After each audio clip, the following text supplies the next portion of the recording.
Have you ever seen a person so ambitious that he dedicated his whole life to his dream project which never finished?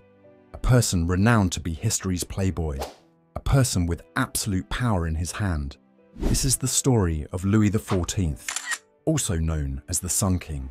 Born on September 5th, 1638, he became the King of France at just 4 years old.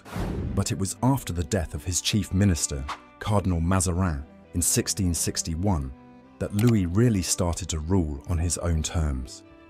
Louis XIV was a man with big dreams. One of his greatest ambitions was to build the Palace of Versailles. Began in 1661 with the intention of turning a modest hunting lodge into a symbol of absolute power and cultural supremacy. To achieve this vision, he enlisted the talents of the era's best architects and artists. Louis Lavaux started the initial expansion, creating a more substantial residence with the Marble Court.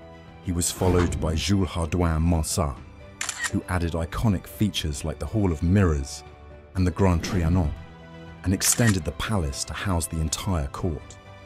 André Le Nôtre designed the spectacular gardens, famous for their intricate layout of paths, fountains, and groves, while Charles Lebrun oversaw the opulent interior decorations, including the breathtaking Hall of Mirrors. Louis XIV's mission for Versailles was to centralize the court and showcase his absolute power, making it the epicenter of political and cultural life in France.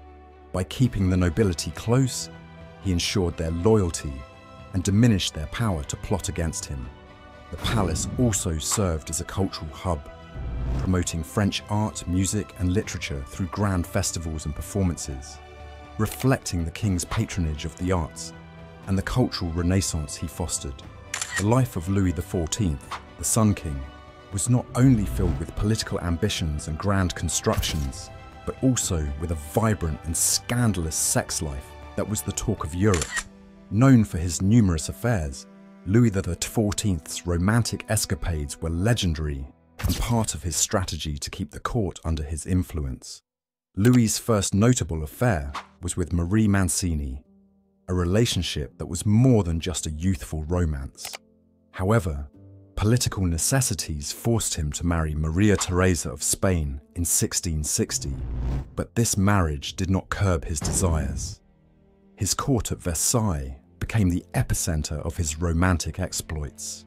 Louise de la Vallière was his first official mistress, living at court and bearing him several children.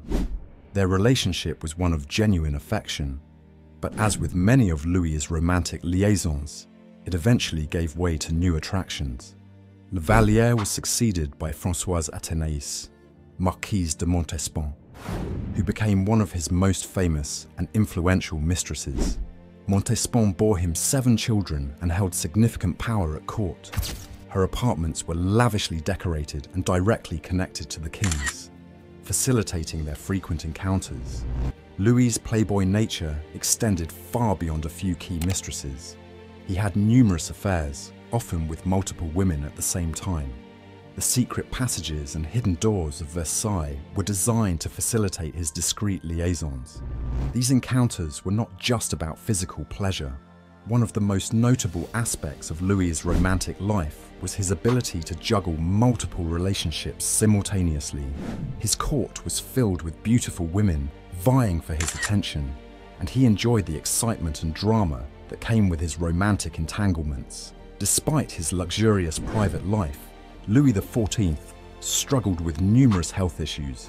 He suffered from dental abscesses, gout, and diabetes. One of the most dramatic episodes was his surgery for an anal fistula in 1686. The procedure, performed by the surgeon Charles-François Félix, was incredibly risky but ultimately successful.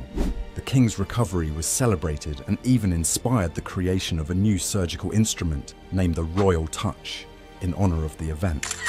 Louis XIV was also known for his ruthless approach to power. He maintained strict control over his court and kingdom. One of his most severe actions was the revocation of the Edict of Nantes in 1685, which granted religious freedom to Protestants. This decision led to the persecution of Huguenots, forcing many to convert to Catholicism or flee the country, causing economic and social turmoil in France. The affair of the poisons in the late 1670s was another scandal that rocked Louis's court. It involved accusations of witchcraft and poisoning among the nobility. Louis responded with harsh measures, including executions and imprisonments, to maintain order and assert his authority. Louis XIV's life was going well, but as always, his time was up, and the tragic events started. While the construction of Versailles was a colossal endeavour, taking decades and enormous financial resources, and involving thousands of workers. Despite the continuous expansions and renovations, the project was never fully completed during Louis XIV's lifetime. The immense cost of Versailles, combined with the king's wars and lavish lifestyle, strained France's finances. As Louis XIV aged, the constant warfare and extravagant spending began to collapse France's finances. The kingdom faced mounting debt and widespread hardship. Despite his earlier successes, these issues marred the later years of his reign. Louis outlived many of his direct heirs, and when he died on September 1st, 1715, from gangrene, his great-grandson, Louis XV, inherited a kingdom in turmoil. Louis XIV's death marked the end of an era. His life was a mix of grandeur, power, and personal indulgence, reflecting the heights of absolute monarchy and the complexities of human nature. Hope you like the history of Louis XIV, an interesting historical figure. Don't forget to like, share, and subscribe to the channel so you don't miss any further videos. And if you want to know more about history, check the video on the screen.